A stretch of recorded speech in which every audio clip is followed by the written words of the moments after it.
Welcome to Writing Actively and Clearly, presented by the Regent University Writing Lab, with principles drawn from Style, Lessons in Clarity and Grace by Joseph M. Williams and Joseph Bizup.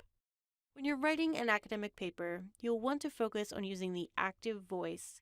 You'll write actively to present your ideas more clearly and concisely than in the passive voice. So how do you write actively? You'll place the subjects first, then the verb, and finally the object. Active voice states who is doing the action, what the main action is, and what the subject is acting on. Active voice uses the most important actions in a sentence as the verbs.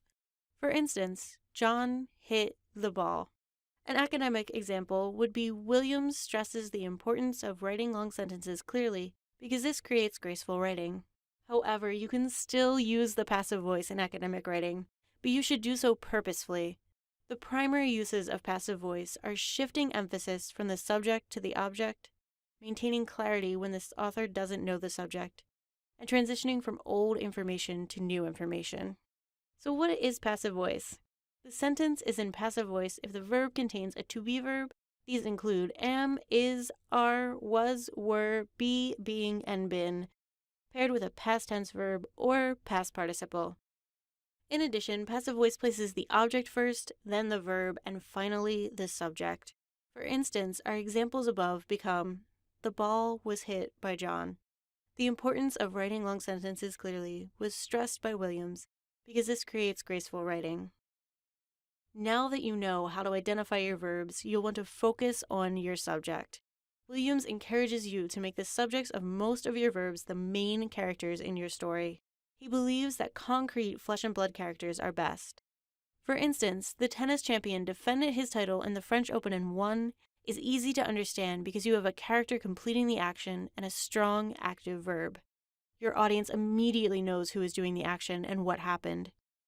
Regardless, when you're choosing your characters, make sure you use pronouns wisely. You want to avoid unclear characters. If your sentence contains vague pronouns or lacks a strong subject, your audience will not understand who is doing the action. For instance, when the tennis ball landed over the line, he knew that he won the match. Who is he?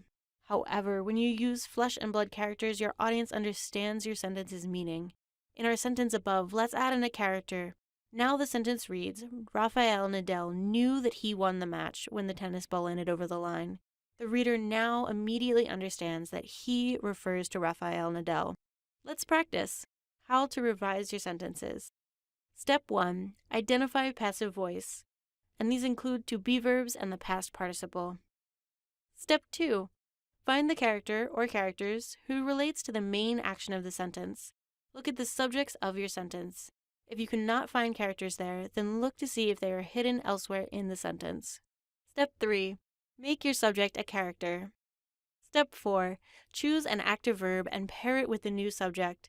Like step 2, check if an active verb is already hidden in the sentence. Let's practice the 4 steps with the following example. Once upon a time, as a walk through the woods was taking place on the part of Little Red Riding Hood, the wolf's jump out from behind a tree occurred, causing her fright. The current verbs are was taking place and occurred, while the hidden actions are walk, jump, and fright. The current subjects are a walk through the woods and the wolf's jump, while the hidden characters are Little Red Riding Hood and the wolf. Using the 4 steps, our revised sentence becomes, once upon a time, Little Red Riding Hood was walking through the woods when the wolf jumped out from behind a tree and frightened her. Now your audience will understand your main ideas clearly. For additional resources or further explanation, visit the Writing Lab. We offer scheduled appointments, virtual walk-in sessions, and writing resources at www.regent.edu/writing. Thank you for watching and making the most of your Regent experience.